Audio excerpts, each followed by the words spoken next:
I constantly had this like ticking time bomb of you're too old. You can't shift direction. You don't have the skills to do it. You have to go back to school if you want to actually learn to do X, Y, and Z. Why aren't you as good as everybody else around you? Right. All of these things would like play like a ticker tape in my head, on repeat all the time. And that was all I heard until I started to realize, until I started to learn, I was given the knowledge that that's not like, that's one voice, but you don't have to buy into that stuff. And that's not all there is. Hi there, Soulful Mama. Welcome to the Soul Care Mom podcast. I'm Catherine Wilde of soulcaremom.com. I'm a mom of 3 amazing kids, a soul care mom coach, and a yoga and meditation teacher. I've helped hundreds of women, and I'm here to help you feel calm and find your unshakable confidence as a mom. If you're ready to stop living in survival mode and you're ready to drop the mom guilt and overwhelm, this podcast is for you.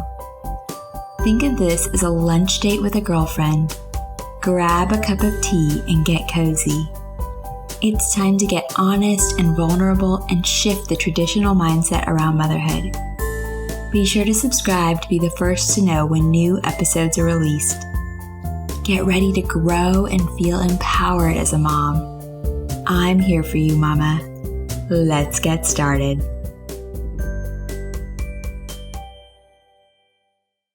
Do you wish you could silence your inner critic? My guest today on the Soul Care Mom podcast is Michelle Pollack, a personal and professional coach and the creator of The Art of Compassionate Command. And we chat about silencing your inner critic versus embracing your inner critic and the power of stepping out of your comfort zone. And we dive into stepping out of your comfort zone examples so you can finally say, I am ready to start stepping out of my comfort zone and creating a fulfilling life for myself. If you are ready to thrive in all areas of your life, to take steps towards your goals and dreams, you are not going to want to miss this episode.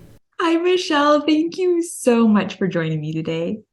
I'm so happy to be here. Thanks for having me, Catherine. I am so excited to chat with you all about how we can navigate our inner critic and learn to step out of our comfort zone. And when we first connected, I was immediately drawn to your beautiful work. I absolutely love how you're helping, empower women so they're not just participating in their lives, but they're part of the transformation. And before we dive into all of that amazing goodness, will you share a little bit about your journey with us? What has your journey been like with your inner critic, and how have you come to do the beautiful work that you do in empowering others? Great question. My inner critic was so loud, man. So I actually went to school for theater. And I, like, from a very, very, very young age, I was convinced that I was going to be an actress. That was what I was doing with my life. I like, not just an actress, but I was going to be famous. I was going to be a star. And somewhere in my 20s, that confidence started to wane. My clarity around what I wanted from my life started to shift. And a lot came up for me around like not doing the thing I said I was going to do, right? Like I started to think maybe this isn't what I want anymore.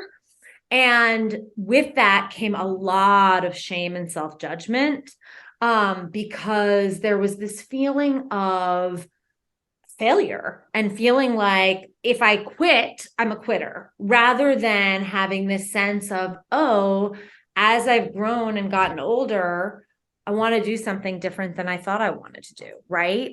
So that was like around that time was the first time I really noticed that there was a voice in there that was creating thoughts and stories that weren't necessarily true. When I let people know that I was shifting my focus, nobody else judged me. I was the one that had been judging myself, right?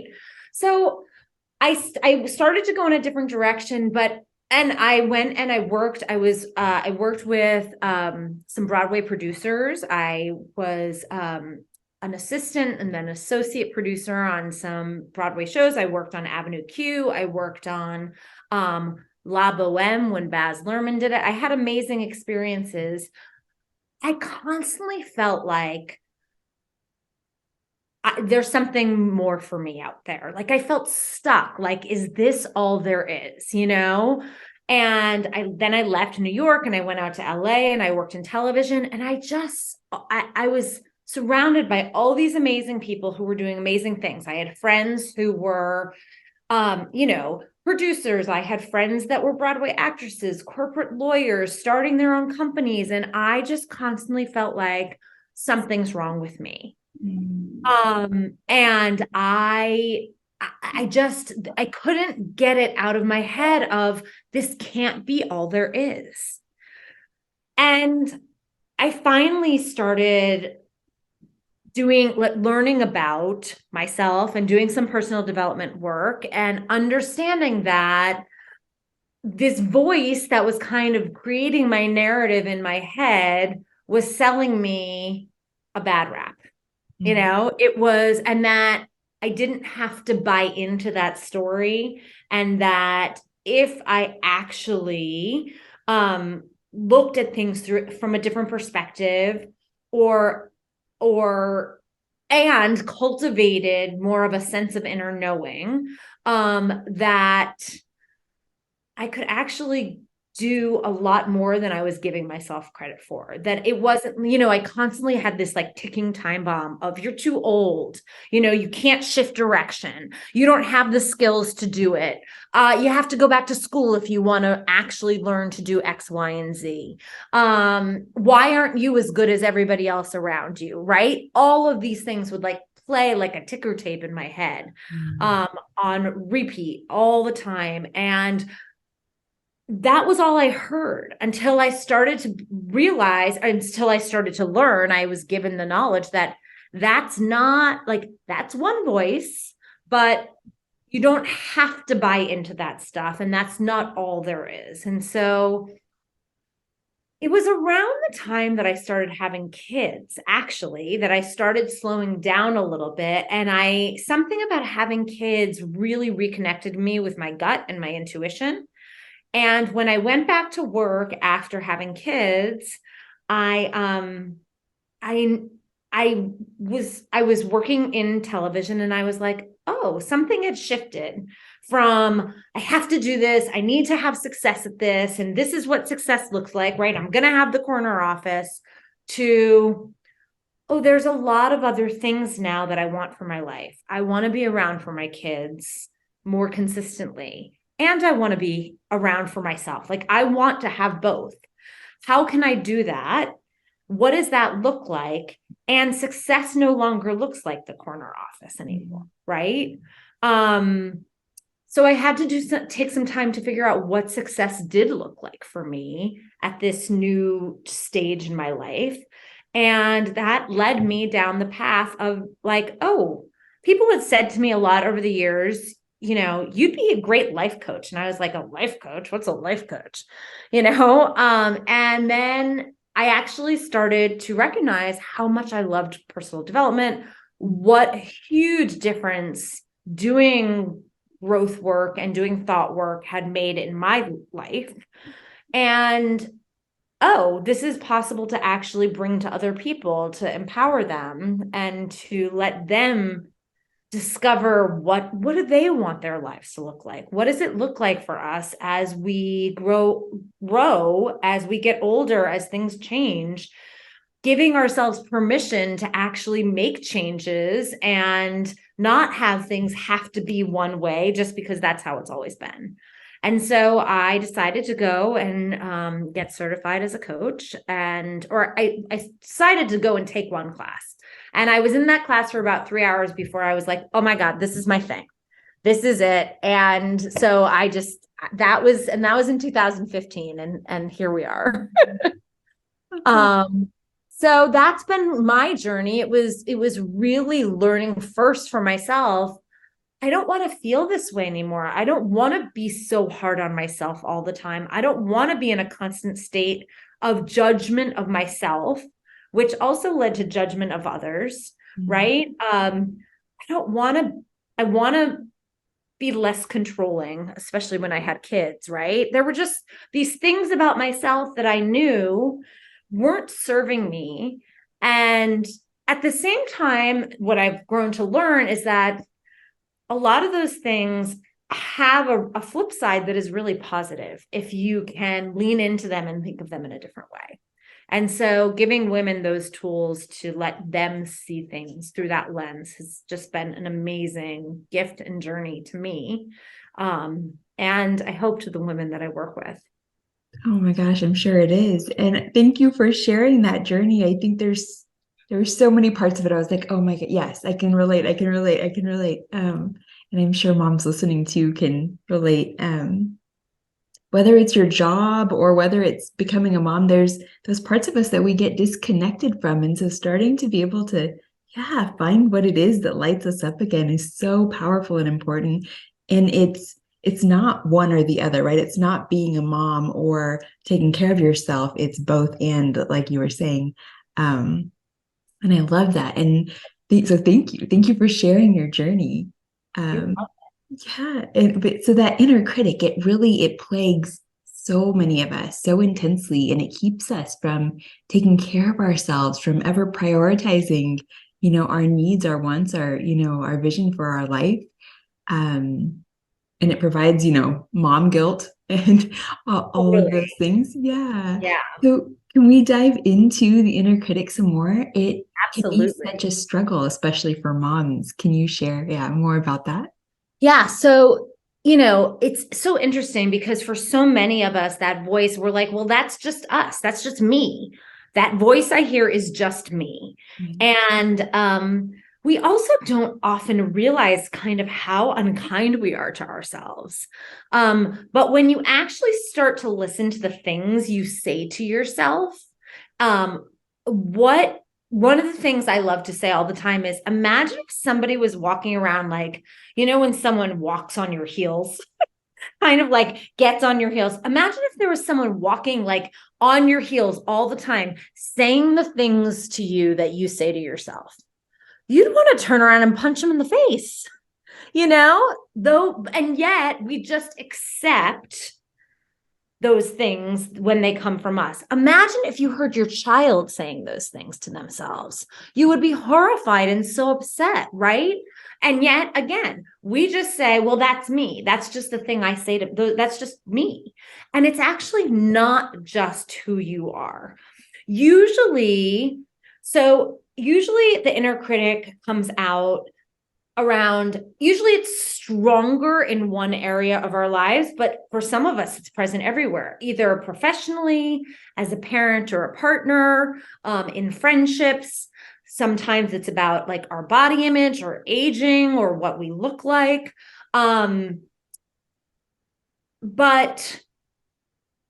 it's usually saying something along the lines of, you're not good enough, or why'd you do it that way?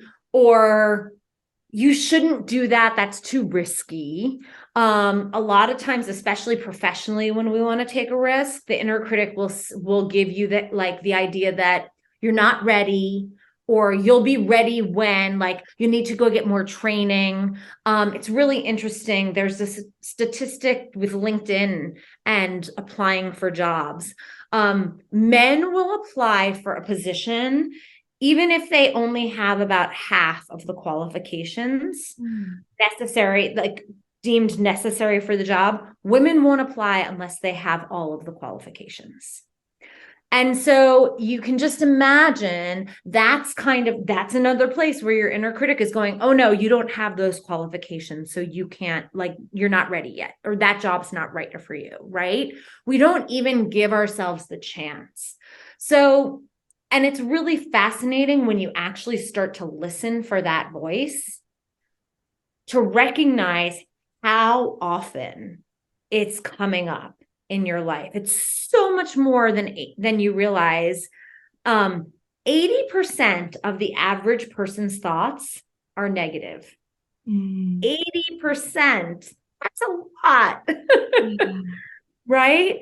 So the things to listen for, to notice that are critical thinking are, I mean, that obvious, like self-judgment, harshness, being mean, or telling you you're not enough. That's a pretty obvious one. But sometimes that critic can be pretty sneaky. Black and white thinking. So all or nothing, right? Most of the time there's more gray. There's wiggle room. There's places to look. So if you notice yourself being very all or nothing, that's inner critic, right? Again, I mentioned that idea that you're not ready. Oh no, you're not ready. That's inner critic thinking. What's another way? This is a really good one. The 1-2 punch, where like you might do something.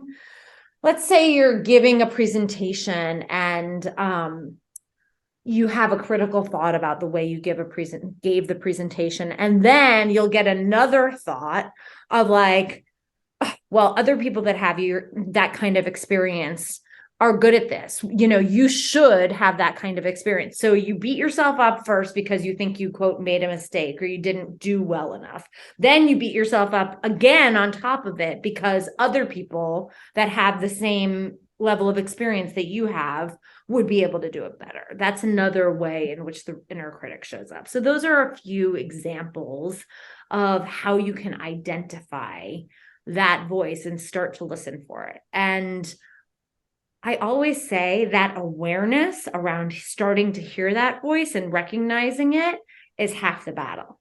Mm-hmm. Because for so many people, like I said, it's like, oh, that's just me. That's just that's just my voice. I'm just talking to myself. But if you listen, a lot of times you're having a dialogue with yourself and there's another voice in there too. Like, for example, if you wanted to go for the job, there's the voice that had you want to go for the job. Then there's the voice that tells you you're not ready. But there's two voices there. We just tend to hear that critical one so much louder. Yeah, absolutely. It's kind of like that squeaky wheel gets the grease, right? It's like the one that's like, ooh, this maybe needs attention right now, and so we miss out on the other, the intuition and the inner knowing. And I love, like you started out with, if somebody's walking on your heels and saying mean things to you, how would you feel about that, right? And we do it to ourselves, and like that's something to cultivate, right? What would you say to a friend that was having a hard day? Or what would you say to a friend that brought up that thing to you? And can you be that friend for yourself, right? Yeah. Yes. And so there's some steps kind of in between that, because usually, so the first step and the easiest way to start to separate yourself from that voice, which is how you start to recognize that and really hear the other voices that are present, is to just label that voice as your inner critic. So rather than like going, oh, you hear yourself say, I'm not ready for that, or I did so badly at that. You pause and then label it as your inner critic. Oh, my inner critic says I did really badly. What do I think? Mm. So there's a difference between judgment and discernment, right? So you might be able to go, if you step aside from that, oh my gosh, I screwed that whole thing up. Okay, my inner critic says I screwed that whole thing up. I did screw up that little piece, but all in all, it was pretty good. I wish I had done this differently. I'd like to do this differently for next time. But that one part was just a little part, right? Rather than I screwed the whole thing up. It was so terrible. When you separate yourself from that voice, it gives you a little bit more ability to see the full picture of things, or kind of like a bird's eye view perspective rather than up close and personal of like, oh, all they're going to remember is that I had spinach in my teeth. When likely they didn't even notice the spinach in your teeth, right? Right. Yeah. Yeah. That's such a powerful point. we aren't our thoughts, right? We are the awareness of our thoughts. So when we can get that bird's eye view, then we can see like, oh, this is what's going through my mind. And is it what I want to think? Is it where I want to go? Do I want to get lost in that? Or do I have a different way to, yeah. So I love that. Yeah. Exactly. And, there's so many things that shape that inner critic voice. And one of them is the society we've grown up in, right? I mean, there's a lot of patriarchal culture that really forms women's views of themselves. And so it's important to have awareness around that. Part of that mom guilt comes from the fact that as women, our value at one time in society came strictly from taking care of other people. Mm-hmm. That was how we were valued. We couldn't have a job. We couldn't own land. We couldn't have a credit card or bank account. We couldn't vote. We weren't allowed to have physical strength. Mm-hmm. We were seen, our role in society was to care for others. So while we have evolved in today's day and age, believe it or not, our DNA, the DNA of women, is still passed down from generation to generation that has that desire to, that feels that our value is in caring for and taking care of others. And so that's that's one of the things that forms that critical voice. Your culture, different cultures have different belief systems and ways. The family you grew up in, there might have been a very specific belief system in that family, and that helps to shape that voice. So some of it comes just from, our experience in the world, but some of it is societal, some of it is cultural. And women in particular definitely deal with the idea of don't brag. There's definitely something to women of be modest. Yes. So women have trouble because of that. What I notice a lot of times is women have trouble actually really owning their strengths and the value they bring, because if they say it out loud, they're not being modest, right? So there's so many different things that play into your personal critical voice. And most of us have more than one, right? Yeah. Like somebody's judgmental voice might be a very different voice than that people pleaser voice. But just starting to listen for the voices that maybe are holding us back or putting us down or telling us no. And being able to actually get curious about what is possible rather than why is this not possible? Right. Yeah, we stop ourselves before we even, have a chance. Thank you for sharing that. Do you feel overwhelmed and anxious? Do you wish you could stop losing your temper with your kids and just have more fun as a mom? Do you crave finding more time to do the things you love without feeling guilty? I get it, Mama. I've been there. That's why I created the Vibrant Mom Life membership. Imagine what life would look like if you could finally get out of survival mode, consistently find time for yourself, and be the calm, present mom you've always wanted to be. This membership will help you step out of anxiety and overwhelm and help you find time for yourself without the guilt. Inside Vibrant Mom Life, you'll find monthly themes that will help you shift your mindset, get out of survival mode, and find time for the things you love, all while being the mom you want to be. Plus, you'll find guided meditations and yoga practices that will help you effortlessly infuse your days with self-care. And I know that some days are harder than others, so you'll even find a library of short and sweet guided affirmations, so you can simply press play and reconnect with your inner calm in just minutes. Join Vibrant Mom Life today by going to soulcaremom.com/membership so you can stop running on empty and truly enjoy mom life. I can't wait to welcome you inside, Mama. Okay, so we've talked about, I love the examples you shared because the examples can help us to bring that awareness to what we're saying to ourselves. So thank you for that. So we've talked about, what the inner critic is, how we can start to become aware of that. So another part can be like this perfectionism. Can we explore a desire to be perfect and giving ourselves permission to take that messy action? What do you have? What tips do you have for us around that? Sure. So yes. It's so, perfectionism has gotten such a bad rap in our society because it is paralyzing for so many women. And so one of the ways I tend to look at it, most people who are perfectionists have a really high standard of excellence. And that's a beautiful quality, to be a hard worker and have a high standard of excellence and to continue to strive and to want things to always be wanting to do better and do more. There's something really valuable in that. And there's a difference between going for excellence and striving for perfection, which is, as we know, it's just not attainable. There's actually your vision of perfection might be totally different than my vision of perfect. Who's deciding what perfect is and what perfect means? Absolutely. And the truth is, when we aim for perfect, usually that stops us from even getting started. Right. That procrastination that you were talking about. Yeah. And the other part is perfectionism, the idea of like, it needs to be perfect, often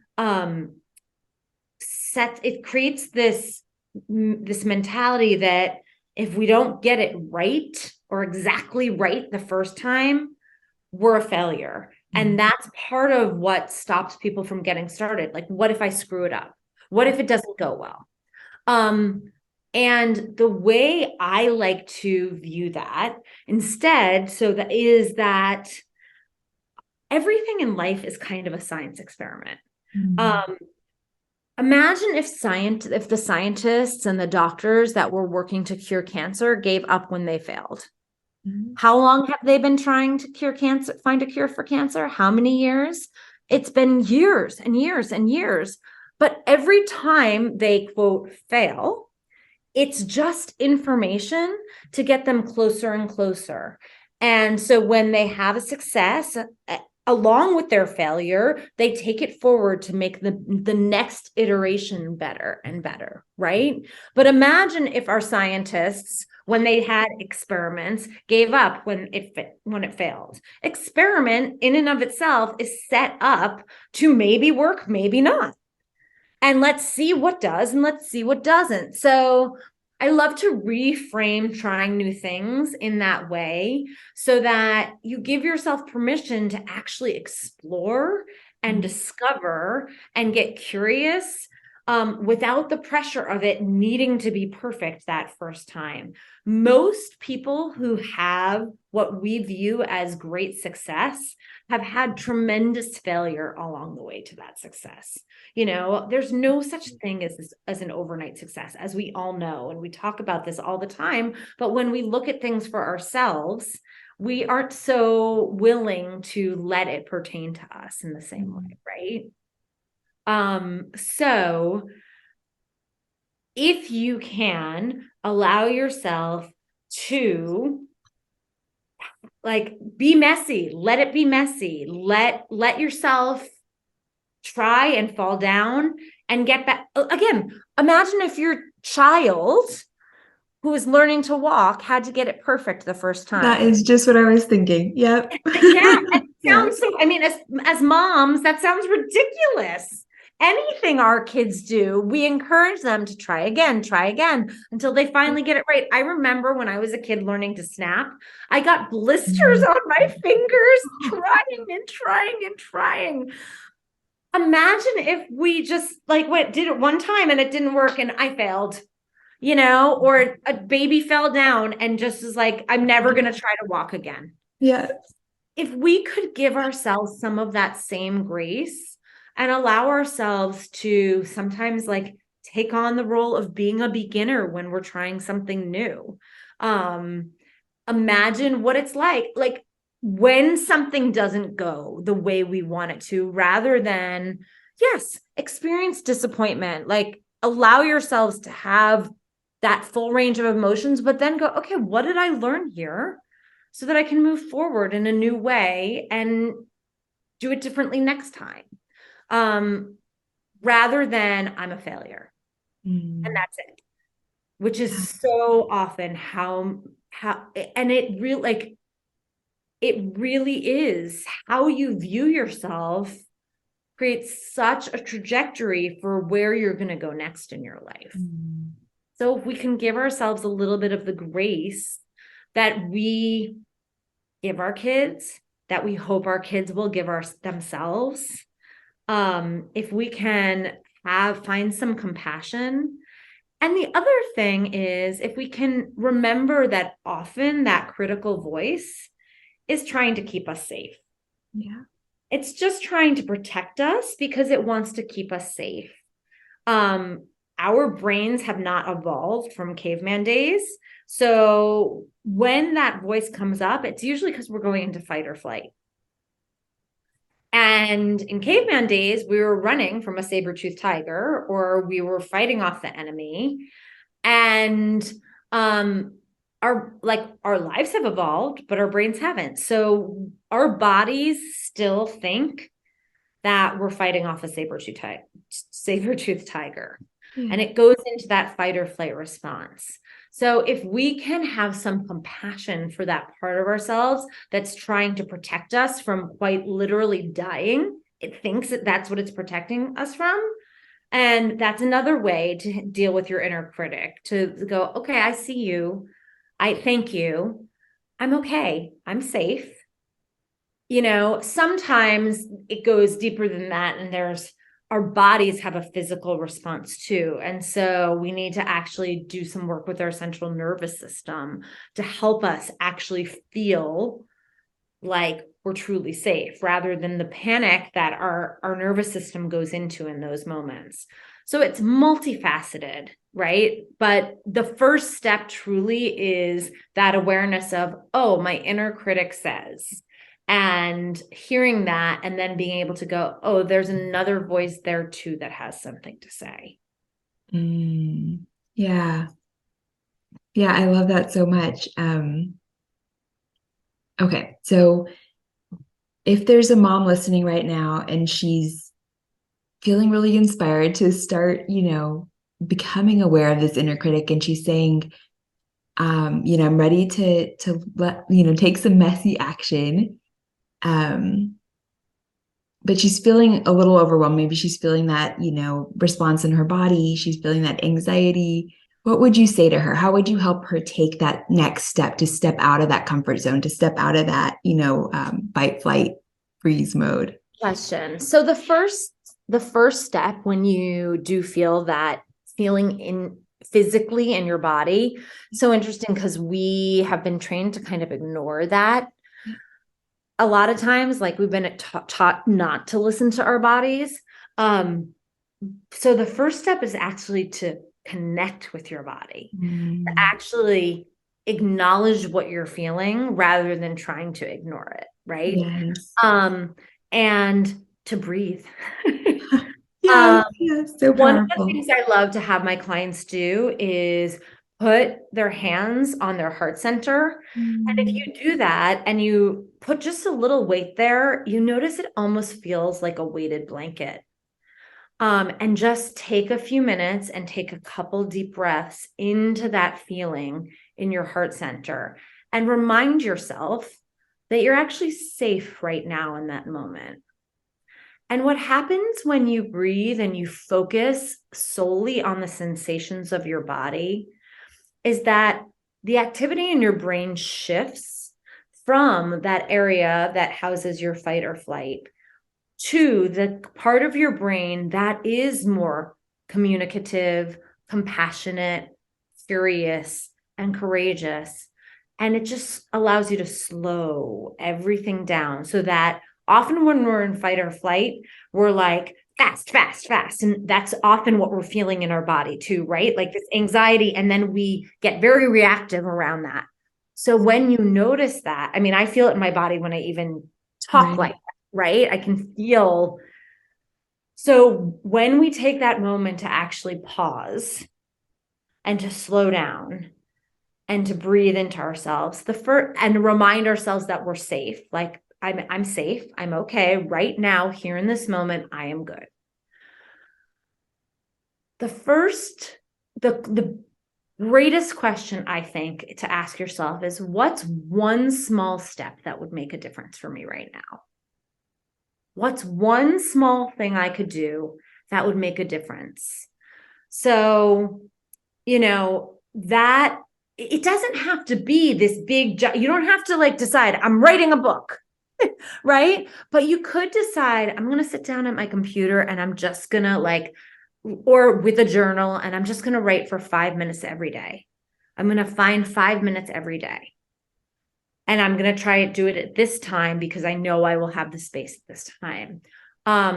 Or for some people, if you've ever listened or read James Clear's Atomic Habits, like he talks about, if you want to create, I don't know how I've gotten on writing, but let's just use it as an example. If you want to create a writing habit, set a time that you're going to sit down at your computer every day and open your computer. For the first 2 weeks, just get in the habit of sitting down and opening your computer. You don't even have to write. My coach loves to tell the story of one year, she and her husband both decided they were getting in shape, right? It was like a New Year's resolution thing, and they both decided they were getting in shape. And he said, I'm just going to put on my sneakers and go to the gym every day. I'm just going to put them on and go to the gym, and then I might come back home. She had this whole routine that she was going to do. Guess who stuck with theirs? He ended up getting in great shape because he didn't have any pressure. So if we can alleviate, that's part of the perfectionist thing, right? If we can alleviate the pressure of like, I have to go from A to Z. No, how about you go from A to A and a half? Yeah. Right?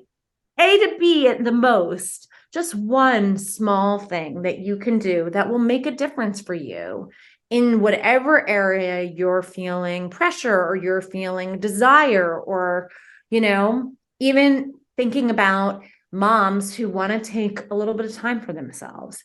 What's one small thing that would make a big difference, right? Because for a lot of moms, there's not balance and there's not, but could you ask for a little bit more help? Could you ask for help once a day on something you're not used to asking help for?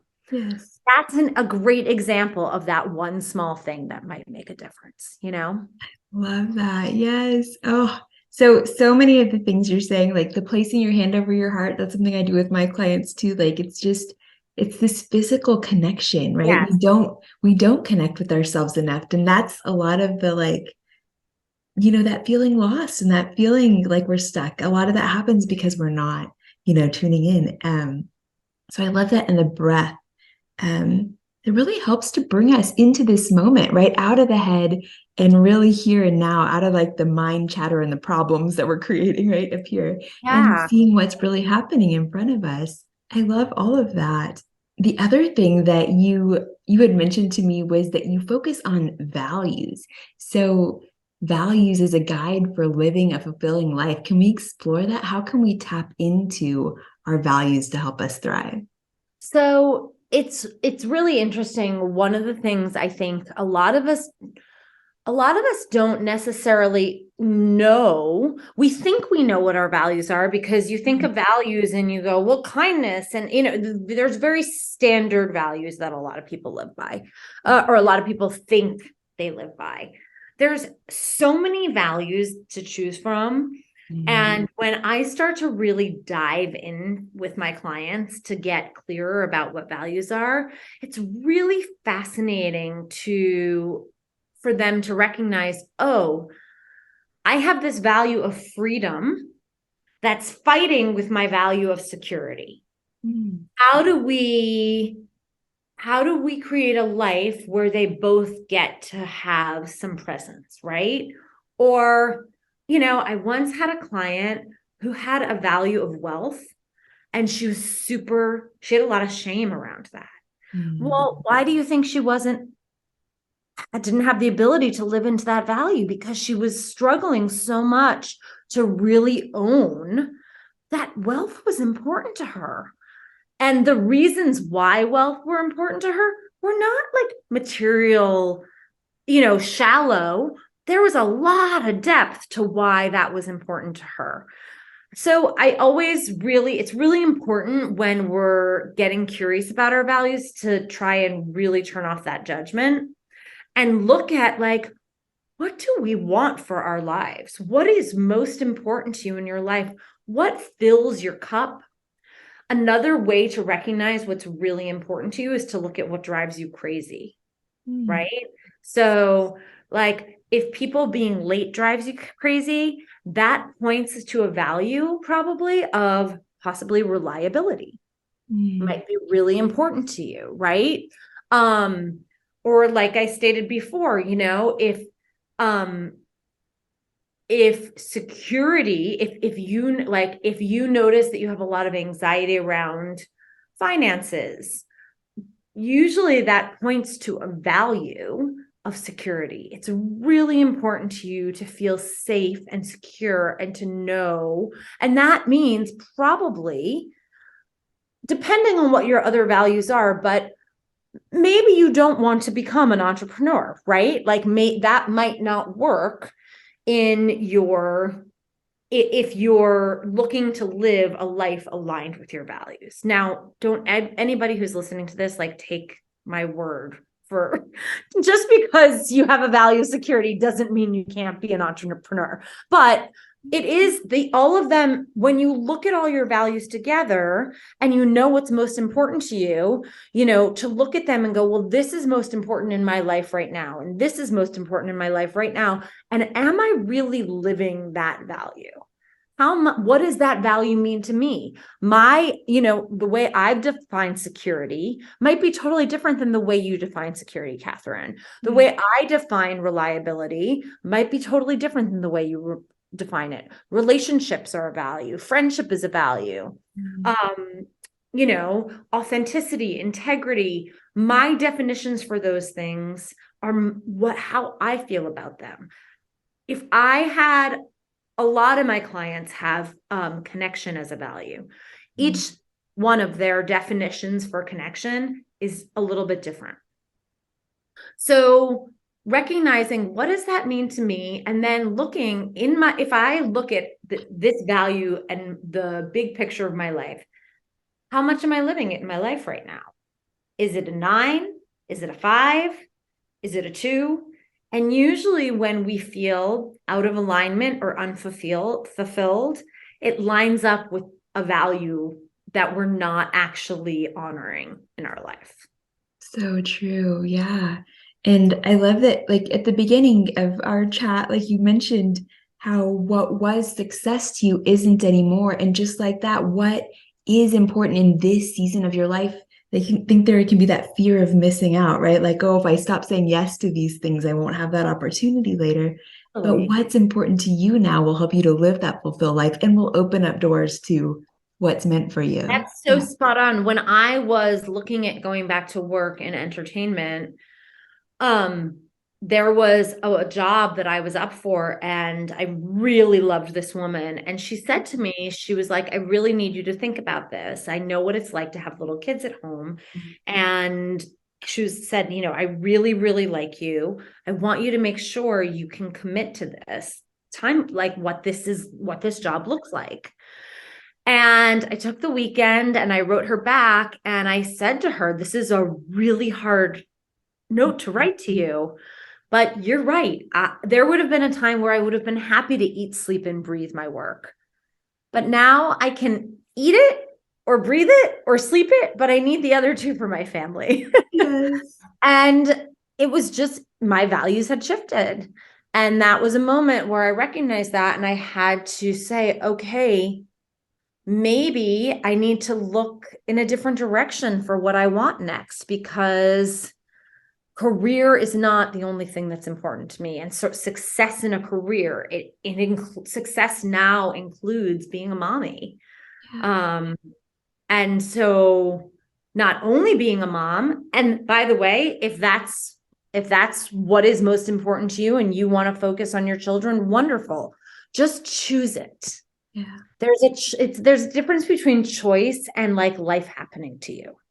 So, and there was a time where I was home with my girls and I was choosing it and it felt great. And I noticed there was a big shift in me when I didn't want to choose just that anymore. Right. So, and then it became clear, okay, but I still want access to that. So knowing those and acknowledging those shifts and those changes and having awareness around them, again, a lot of times our bodies give us those signals before our brains do. And to bring it very full circle, a lot of times our brains will talk us out of those feelings of what we want. It's so easy. I definitely, when I was writing that email, there was a part of me that was like, you're giving up all this opportunity. What are you going to do with your life? You're never going to make anything of yourself. I had all that chatter, but I had a stronger feeling of this is not what's right for me right now in my life. And I know that. Right. Yeah. And you're so right. Our bodies hold so much wisdom. So that's another place to tap into when your mind starts chattering. Yeah. Oh, Absolutely. that's so good. Thank you so much. I always love to ask this question because every guest has been on this beautiful life journey and with ups and downs and all the things. So if you could go back in time to maybe when you first became a mom or when you first, started to deal with or realize that you had that inner critic, what would you tell her now? What would you tell Michelle back then? That's such a great question. I love it so much. And I would go back even further, I think. One of the things that acknowledging my inner critic helped me do was cultivate grit and resilience, which is not something that when I was performing, I don't think I had it. I was so like, if I didn't get it quickly, there wasn't a growth mindset. There was a very fixed mindset. So I didn't have the ability to keep going, and keep going. It was too hard for me. Because I had the voice telling me, well, maybe you're just not good enough. Well, maybe you're just not good enough. Even though I'd gotten into college for performing and I'd performed throughout my, and I couldn't be happier with the way my life has gone. But I am curious what would have been different for me during that time of my life if I'd had that belief in myself that was louder than that critical voice that kind of went, because performing is tough. I mean, any actor or creative person will tell you, you have got to be willing to be knocked down 150 times because the 151st is the one that's going to send you on your way.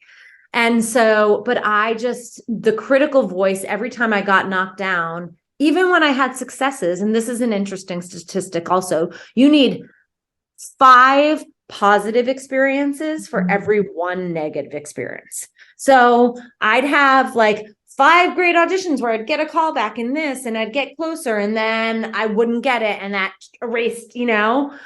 It didn't have that critical voice, just got louder and louder. And I wish I'd had the ability I wish I'd known about that and how to talk to myself and be kind to myself then. I love that so much. I think, yeah, for sure, that's still a journey that I'm on, like more compassion, more grace, Yeah, I spent a lot of my 20s beating myself up and looking at what was wrong with me, rather than what was right. And the really empowering thing about recognizing your inner critic is also the ability to kind of take control of the reins a little bit more and say, this is how I want my life to go. What do I need to do to get there? which didn't come to me until I was in my 30s. Mm-hmm. And what a great gift that would have been to be able to know that at a younger age. Yeah. And maybe it's, maybe that was my journey, and that's the journey we're all on. But that's what I would want to tell my younger self, is you don't have to listen to that voice, and you don't have to be perfect at everything right away. And you don't have to have a success immediately. Like, just keep going and explore what you really desire and what makes you happy. I love that. What a beautiful note to end on. Thank you for sharing all of this. Can you let us know where we can find you online, where we can connect with you? Absolutely. So you can find me on my website at michellepollack.com. And you can find me on Instagram at michelleepollack.com. No, there's no .com. There's no .com on Instagram. Just my handle is just Michelle E. Pollack. And I have a great resource that can take you even deeper into this inner critic work. So that's available if you go to my website, you can get access to that as well, and through my Instagram. That if you're curious and you'd like to take this work even a little bit deeper, that's available to you in both of those places as well. Perfect. I will include all of that in the show notes. Thank you again for sharing your journey. Thank you for sharing your wisdom and for empowering us today. I just loved this conversation. Awesome. Thank you so much for having me. This was really fun. Thanks for joining me, Mama. I'm over here smiling from ear to ear and giving you a big virtual hug. I love spending this time with you. You are amazing for showing up and carving out this space to nourish your soul. If you are loving the Soul Care Mom podcast, be sure to subscribe and leave a review. And if you are ready to start your mornings feeling calm and energized, get the Kickstart Your Calm Morning Guide, a self-care morning ritual for moms, as a free gift when you join the Soul Care Mom community. Head over to soulcaremom.com/kickstart and enter your email address to get your free gift and start feeling like a calm mom today. Sending you so much love, Mama.